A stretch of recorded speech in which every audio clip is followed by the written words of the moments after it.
अस्सलाम वालेकुम, मैं हूं शाहिद हुसैन। उम्मीद करता हूं आप सब खैरियत से होंगे। आप अपना डिजिटल प्लेटफॉर्म यानी कि मेरा फेसबुक पेज और यूट्यूब चैनल देख रहे हैं। इस वीडियो में तज़किरा करना है मुल्ज़िम ज़हीर की तरफ से या उनके जो हमनवा हैं मुख्तलिफ तरीक़ों से कभी माफ़ी मांगी जाती है, कभी पैगामात भेजे जाते हैं और कभी अपने जो मुख्तलिफ उनके सोर्सेज़ हैं उनके ज़रिए कोई और पैगामात भेजे जाते हैं। लेकिन उसके ऊपर मेहदी काज़मी साहब का जो है वो एक धमाकेदार जवाब आया है। मैंने उनसे गुफ्तगू की है।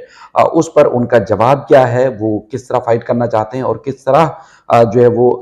इस मुल्ज़िम को भरपूर जवाब देने का सोच रहे हैं। उसकी तफ़सीलात इस वीडियो में रखूँगा, लेकिन थोड़ा-सा पस मंज़र इस मुल्ज़िम से मुतल्लिक़ आपके सामने रखूँगा पहले, और उसके बाद फिर आपको असल जो मेहदी काज़मी साहब चाहते हैं वो उसकी तफ़सीलात आपके सामने रखूँगा। मामला ये है कि मैंने चूँकि अपनी खुद ज़ाती तौर पर कोई वीडियो नहीं बनाई, बल्कि उसमें मैंने जो अहमद शेख जट साहब हैं या फ़याज़ महमूद साहब हैं इस्लामाबाद से, बोल न्यूज़ के नुमाइंदे हैं, और इसके अलावा साकिब बशीर साहब एक्सप्रेस के इस्लामाबाद से नुमाइंदे हैं, और इसके अलावा कुछ और दोस्तों के साथ जब हमारी गुफ्तगू हुई तो मैंने उनको बताया, बल्कि वाज़ेह किया कि मुल्ज़िम की तरफ से क्या-क्या कोशिशें की जा रही हैं मुख्तलिफ़ तरीक़ों से। यानी कि एक तो ये है कि जो कि इंतहाई अहम शख्सियत एक कानूनदान है, कानूनी माहिर हैं, उनसे अप्रोच किया गया जो मुल्ज़िम साइड से जो उनकी एक अहम शख्सियत है उनकी तरफ से, और कहा गया कि देखें जी मामला सुलह सफ़ाई की तरफ से की तरफ ले जाएँ, और ताकि ये मामला ख़त्म किया जा सके। कब तक इस तरह चलता रहेगा। और उसका थोड़ा-सा बैकग्राउंड और भी, आप 21 जुलाई को चले जाएँ, 10 अक्टूबर को चले जाएँ, या फिर लाहौर की अदाकारा की तरफ चले जाएँ। उनका जो है वो बाकायदा तौर पर मेरे पास स्क्रीनशॉट है। अगर कभी वो नहीं मानेंगी कि ऐसा नहीं है कि उन्होंने कोई पैगाम नहीं भेजा, तो वो कभी वो भी मैं पब्लिक कर सकता हूँ, लेकिन चूँकि एथिक्स होते हैं उनकी तरह हम वावेला नहीं मचाते कि एक लम्हे जो है मेहदी काज़मी साहब को अजीबो-गरीब नामों से पुकारते हैं। दूसरी तरफ कभी कहते हैं कि देखें जी बच्चों के मुस्तकबिल को देखें, और उसके बाद फिर इनको माफ़ कर दें, मामले को ख़त्म कर दें। फिर कभी उनकी जब बात नहीं माने, यानी कि उनकी इस तरह की ज़हनी कैफ़ियत ख़राब है, इस तरह ज़हन में ग़लाज़त भरा हुआ है कि उनकी हर बात मान लें तो ठीक है, लेकिन उसके बाद अगर बात नहीं मानेंगे तो फिर इसी तरह अनाब-शनाब और इस तरह ग़लीज़ तरीन हरकतें की जाएँगी। एक और बात जो ये टॉपिक नहीं था मेरा, ना ही मैंने इस मामले में बात करनी थी, लेकिन एक और बात जो इंतहाई ख़तरनाक तरफ जाने की तरफ एक इशारा करती है, वो ये है कि ख़ातून ने बच्ची से जो गुफ्तगू की थी, जब बच्ची को जो है अगवा करके मुख्तलिफ़ जगहों पर रखा जा रहा था, उसको छुपाया जा रहा था, उसको जगह-जगह उसकी जो है वो मुंतकिल किया जा रहा था।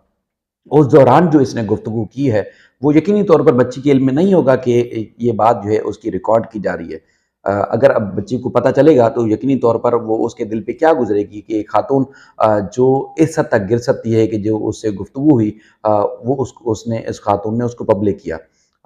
वो पब्लिक करना हर किस्म के एथिक्स की खिलाफ वर्ज़ी है। वो पब्लिक करना वो ज़ाहिर है, इस मामले में भी सोचा जा सकता है मुद्दई साइड से कि इस तरह ऑफ द रिकॉर्ड गुफ्तगू को किस तरह किस कानून के तहत पब्लिक किया गया, और बार-बार ये बात की गई कि देखें उस केस से ना जोड़ा जाए, लेकिन बच्ची की आवाज़ से क्या नहीं अंदाज़ा होगा, मुल्ज़िम की आवाज़ से अंदाज़ा नहीं होगा। जो-जो बातें की गई सारी, क्या उससे दुनिया बेवकूफ़ तो नहीं है? क्योंकि हाई कोर्ट ने आपको रोक रखा है, अखबारात में आपके खिलाफ आपके नाम से इशारात छप चुके हैं। उसके बावजूद भी अगर कोई एथिक्स या कोई शर्म हया नहीं है, तो फिर इसका मतलब ये है कि आप ना डूब मरने के काबिल हैं। इसका मतलब ये आपको कहीं जगह नहीं मिलेगी, आप तो इस काबिल हैं। लेकिन ख़तरनाक की तरफ इशारा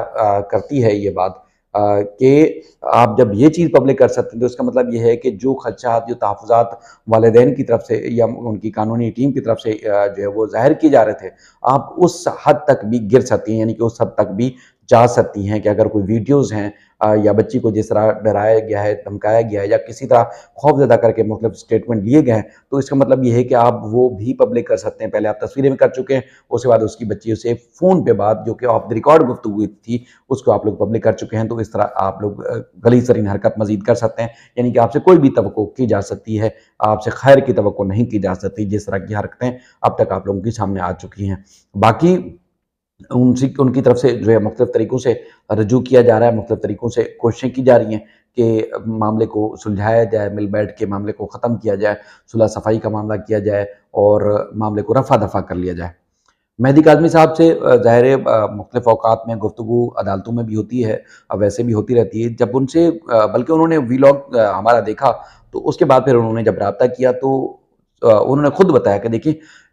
जो सुलह सफ़ाई का मामला है या मामला ख़त्म करने का मामला है या केस वापस लेने का मामला है, मुकदमा निपटाने का मामला है, तो उसका कभी मैं सोच भी नहीं सकता। मेहदी काज़मी साहब कहते हैं कि मैं कभी मुकदमा वापस लेने का, मुकदमा ख़त्म करने का कभी सोच भी नहीं सकता क्योंकि जिस तरह ये उनके अल्फाज नहीं है कि ये मैं बता रहा हूँ कि क्योंकि जिस तरह इन लोगों ने तज़हीक की है, तज़लील की है, जिस तरह इन्होंने मुल्ज़िम साइड से और उनके जो हमनवा हैं, उनकी तरफ से जो कुछ किया गया है उसका तो कोई ज़ी शऊर आदमी कभी सोच भी नहीं सकता कि उनके साथ मिल बैठ के कभी भी किसी भी मौज़ू के ऊपर बात की जा सकती हो। दूसरा उनका ये कहना है कि जब केस हमारे हर तरह से हमारी फ़ेवर में है, बच्ची महफूज मकाम पर है, बच्ची को सरकारी तहवील में है, अदालत की तहवील में है, केस हर तरह से वो जीत चुके हैं। अब मुल्ज़मान को कानूनी फ़ोरम से यानी कि अदालतों से कड़ी सज़ा दिलवाना बाकी है, तो फिर हम मुल्ज़मान से बैठ के बात क्यों करें या उनसे सुलह सफ़ाई के मामले की तरफ क्यों जाएँ? तो यकीनी तौर पर वो कभी इस तरफ जा ही नहीं सकते, ना ही वो सुलह की तरफ जाएँगे और ना ही जो है वो कभी किसी दूसरे की मामले की तरफ जो है वो कोई ज़ेर गौर लाया जा सकता है। बाकी जिस तरह इन्होंने कोशिशें की हैं शायद मुस्तक़बिल में भी करते रहें। जो भी हरकतें हैं इनका जो इनका वतीरा रहा है, लेकिन नहीं लगता कि कभी भी मेहदी काज़मी या जिब्रान नासिर उनको ये मशवरा दें कि इस मामले को ख़त्म कर दिया जाए या कुछ सुलह सफ़ाई की तरफ चला जाया जाए, लेकिन वो कभी भी नहीं जाएँगे। मामलात उनको जो उम्मीद थी, जो तवक्को थी कि बच्ची से शायद मीटिंग हो जाएगी तो उसके बाद फिर शायद उनकी कोई राह हमवार हो जाए, शायद उनको कोई बेहतर रास्ता मिल जाए कि बच्ची से जब मीटिंग हो जाएगी तो शायद वो बच्ची को कन्विंस कर पाएँ। लेकिन अब जो ज़ाती तौर पर जो मुलाकात के बाद जो अहवाल या जिस तरह बताया गया कि खुशगवार माहौल में मुलाकात हुई और उसके बाद फिर जिस तरह जज साहिबा की जो रिपोर्ट्स हैं हाई कोर्ट में जस्टिस सलाउद्दीन कमर साहब की अदालत में जमा कराई गई थी और उसके बाद फिर डॉक्टर्स की रिपोर्ट के बाद डॉक्टर उस्मा की रिपोर्ट या डॉक्टर फातिमा की रिपोर्ट को भी अगर देखा जाए, तो बच्ची मुल्ज़मान साइड से मुतनफ़िर हो चुकी है। वो मुल्ज़मान की साइड अब सोच ही नहीं सकती क्योंकि उसको अब अंदाज़ा हो चुका है कि उसके साथ क्या किया था, किस तरह का इन्होंने खिलवाड़ किया था। बाकी ख्वाब है, ख्वाब देखने पर कोई पाबंदी नहीं है। दिन में भी देख सकते हैं, रात में भी देख सकते हैं, लेकिन अब उनके पास कोई चारा नहीं है कि वो सुलह सफ़ाई के अलावा कोई और ऑप्शन इस्तेमाल कर सकें। लेकिन आप सबकी हिम्मत और हौसले और जज़्बे को सलाम है कि आप लोग ना सिर्फ़ एहतिजाज में शरीक हैं, बल्कि जिसके पास कोई अगर टूल है यानी कि फ़ेसबुक है, सोशल मीडिया, यूट्यूब चैनल है या कोई भी फ़ोरम है, आप सब इस एहतिजाज में शरीक हैं। तो ये दुनिया को बदल सकता है, तो एक मुग़विया बच्ची को बाहिफ़ाज़त तरीके से घर कैसे नहीं लाया जा सकता और इसी एहतिजाज की वजह से मुल्ज़मान आज यहाँ पहुँचे हैं और यानी कि नाक रगड़ने पर मजबूर हैं। तो आप ये भी अंदाज़ा लगा सकते हैं कि आपकी सोशल मीडिया की जो ताकत है, आप जो एहतिजाज में हैं, तमाम ख़ानदान एहतिजाज में हैं और जिस तरह आप सब जुड़े हुए हैं, तो मुल्ज़मान को कड़ी से कड़ी सज़ा भी दिलवा सकते हैं। आपने खुद देखा कि एक तरफ आईजी सिंध थे, जब वो खुद कह रहे थे कि ये बच्ची ये केस बनता नहीं है और उसके बाद फिर वो किस तरह का केस बना। और आप खुद देख सकते हैं कि जिस तरह उनके बाद के स्टेटमेंट भी आपके सामने हैं और उसके बाद फिर पुलिस का, डॉक्टर्स का, अदालतों में, जहाँ-जहाँ आपने देखा कि जिस तरह कानूनी तौर पर जिस तरह अदालतों में जंग लड़ सकते थे मेहदी काज़मी, जिब्रान नासिर, उन्होंने जो-जो फ़ाइट की वो अपनी जगह पर काबिल-ए-सताइश है। उन्होंने भरपूर तरीके से काम किया। कभी भी इस सारी चीज़ को नहीं ठुकराया जा सकता या नज़रअंदाज़ नहीं किया जा सकता। लेकिन आप तमाम लोगों की जो काविश है, उसको भी कभी मैं समझता हूँ कि नज़रअंदाज़ नहीं किया जा सकता कि इस एहतिजाज में आप सब साथ रहें, आप सब शामिल रहें, तो बहुत सारी चीज़ों को तब्दील होना पड़ा, तब्दील किया जा सका। और उम्मीद है कि आने वाले दिनों में भी जो हक़ाइक़ हैं, जो फैक्ट्स हैं, देखें एक आदमी अक़ल-ए-कुल नहीं होता। बहुत सारे दोस्त मुझे क्रेडिट देते हैं खबरों का, बिल्कुल उनकी हौसला अफ़ज़ाई की मैं कदर करता हूँ, मेरी हौसला अफ़ज़ाई करते हैं।